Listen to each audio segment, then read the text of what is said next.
कि गुरु ऐसे पकड़ते भी हैं। गुरु जो संस्कारी आत्माएं होती हैं, ये जिस पर दया कर देते हैं उसको पकड़ते भी। अपने गुरु महाराज तो बताए कि किस प्रकार दया करते हैं। अगर ये संतों का चरण किसी के ऊपर पड़ जाए, चींटियां जा रही हों, उसके ऊपर पैर रख दें। एक बार जा रही थी चींटियां और उस पर जान करके पैर रख दिया, तो उनके बगल में भक्त था, गुरु के शिष्य थे, तो उन्होंने पूछा कि अरे गुरु महाराज, तो चींटियां मर गई होंगी, आपने उन पर पैर रख दिया। तो पैर हटाए और बोले, देखो एक भी नहीं मरी, मरने के लिए थोड़ा इस पर रखा, मैंने तो इनको स्पर्श कर दिया कि इनको भी, इनकी भी योनि बदल जाए, इनको भी मनुष्य शरीर मिल जाए, इसलिए मैंने इनके ऊपर पैर रख दिया। कभी कभी मौज में आते हैं, किसी पेड़ का दातून कर ले, वो किसी पेड़ का अगर दातून कर ले और उस पर दया कर दे तो उसको भी मनुष्य शरीर मिल जाता है। किसी घोड़े की सवारी कर लें, किसी गाय की दूध पी लें, किसी और की दूध पी लें और उस पर दया कर दें तो उसको मनुष्य शरीर मिल जाता है। इतना दया, इतना पावर महात्माओं को होता है। एक बार अपने दादा गुरु जी बताए, अपने गुरु महाराज बताए कि अपने दादा गुरु जी नदी पर के घाट पर बैठे थे और वहां पर बैठ करके कुल्ली कर रहे थे, उसी में बड़ी देर तक बैठे रहते और कहीं कहीं ये करते थे, उसी में पैर लटका देते थे। तो उनसे उनके शिष्यों ने पूछा कि आप ये यहाँ क्या करते रहते हैं। उन्होंने बताया, इसमें भी ये जो भी मैं कुल्ला करता हूँ, जो भी ये पानी इन मछलियों को या इसमें जितने भी पंछी हैं, जितने भी इनके अंदर जीव हैं, अब वो जब इस पानी को पिएंगे उनके अंदर ये जाएगा और ये मेरा चरण से जब स्पर्श कर जाएंगे तो उनको मनुष्य शरीर मिल जाएगा। इसलिए मैं यहाँ पर बैठ करके काम करता हूँ। ये महात्माओं के शरीर से इतना दया मिलता है, इतना उनको पावर होता है, सीधा दे देते हैं। तो एक धर्मदास जी थे, बहुत बड़े सेठ थे, तो अपने घर में बैठे थे, बहुत बड़े पुजारी भी थे, खूब पूजा पाठ करते थे। लेकिन पहले के जमाने के ऐसे छोटे छोटे, वो ठाकुर साहब कहते थे उनको, छोटे छोटे पत्थर होते थे काले काले, उस पर जनेऊ ऐसे बना रहता था, तो उनको ठाकुर साहब बोलते थे। तो उनको रोज नहलाते धुलाते थे, रोज उनको दूध में डुबो करके उनका भोग लगाते थे, उनको पिलाते थे खिलाते थे, रोज ये काम करते थे। बहुत पुजारी थे, बहुत पूजा करते थे। रोज सुबह सुबह ठाकुर साहब को नहलाना धुलाना, उनको बैठकर भोग लगाना, खिलाना पिलाना, तो संस्कार उनके अंदर था। तो कबीर साहब ने देखा कि देखो संस्कार इतना अच्छा है, भगवान से इतना प्रेम करता है, लेकिन अभी तक उसका दर्शन नहीं कर पाया, ये क्योंकि इसको रास्ता नहीं मिला, इसको कोई गुरु नहीं मिले। उन्होंने दया किया, वो आए उनके दरवाजे पर और आवाज लगाई,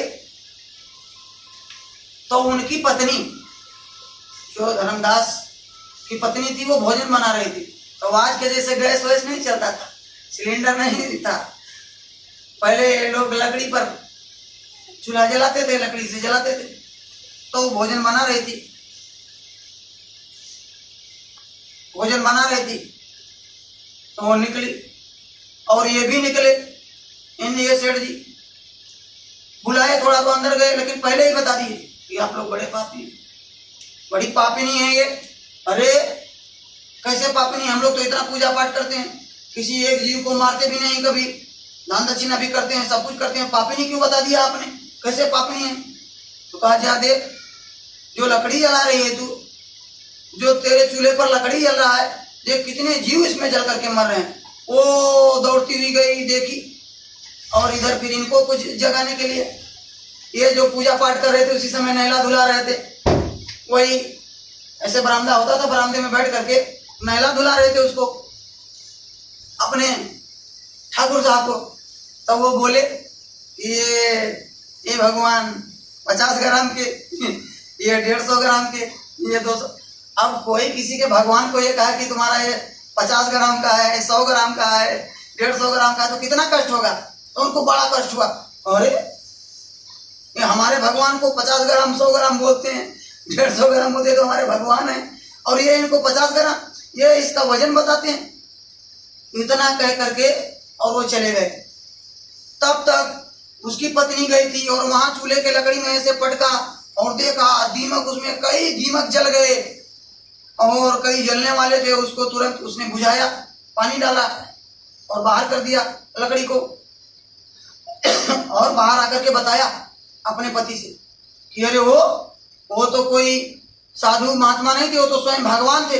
वो देखो दो कई मकान के अंदर, कई कमरे के अंदर, वहां पर मैं भोजन पका रही थी, मैं वहां भोजन बना रही थी, और यहीं से वो बता दिए कि तुम पापनी हो, कितने कीड़े मकोड़े आपके चूल्हे में जल गए। और मैं जब वहां गई और लकड़ी को पटका तब देखा उसमें कई दीमक जल चुके थे और कई जलने वाले थे। मैंने बुझाया, वो तो बहुत जानकार थे। अच्छा, वो लोग ढूंढने लगे, कई दूर तक, काफी दूर तक गए ढूंढने, तो स्वयं भगवान आए थे हमारे यहाँ, चलो उनसे मिल लेते हैं। लेकिन वो तो चले गए, चिंगारी लगा करके चले गए। अब ये लोग कहे किसी भी तरह उनको बुलाना है, कैसे भी लगता है भगवान मुझसे रूठ गए, नाराज हो गए। आज भगवान आए थे और हम लोग उनका सेवा भी नहीं कर पाए, उनसे मिल भी नहीं पाए।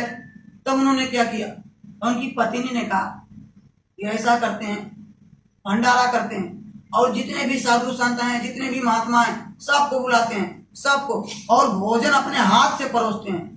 तब तो हम लोग उनको पहचान ही जाएंगे कि कौन महात्मा जी आए थे, देखे तो थे ही। तो कहा हाँ करते हैं और ऐलान कर देते हैं कि खूब दान दक्षिणा देंगे, क्योंकि पैसा तो खूब था।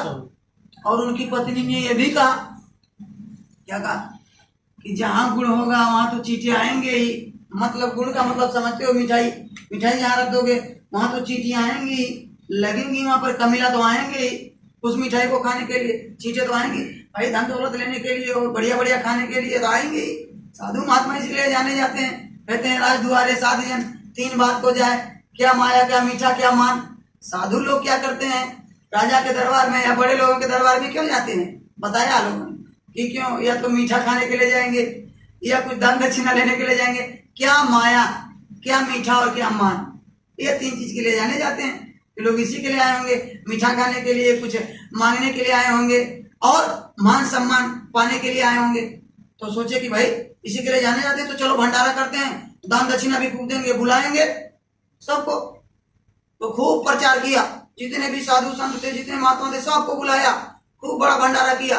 लेकिन कबीर साहब नहीं आए। इन्होंने खूब सबको भोजन परोसा, सबको देखा, एक एक आदमी को देखा, लेकिन वो नहीं आए। एक दो नहीं, कई भंडारा किए, सारा धन दौलत दे दिया, सब लुटा दिया उसी में।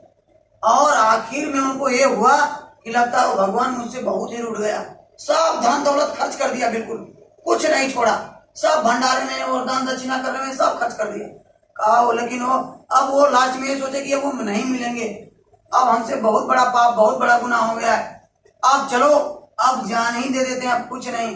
अब धर्मदास जी ने कहा कि अब मैं जाता हूँ, अब मैं आत्महत्या कर लूंगा, अब मुझसे बहुत भारी गुनाह हो गई और अब मुझको जीना ठीक नहीं, अब मैं आत्महत्या कर लूंगा। तो पत्नी ने कहा जब आप आत्महत्या कर लोगे तो मैं ही जी कर क्या करूंगी, चलो दोनों लोग चलते हैं आत्महत्या। तो गए नदी के तरफ।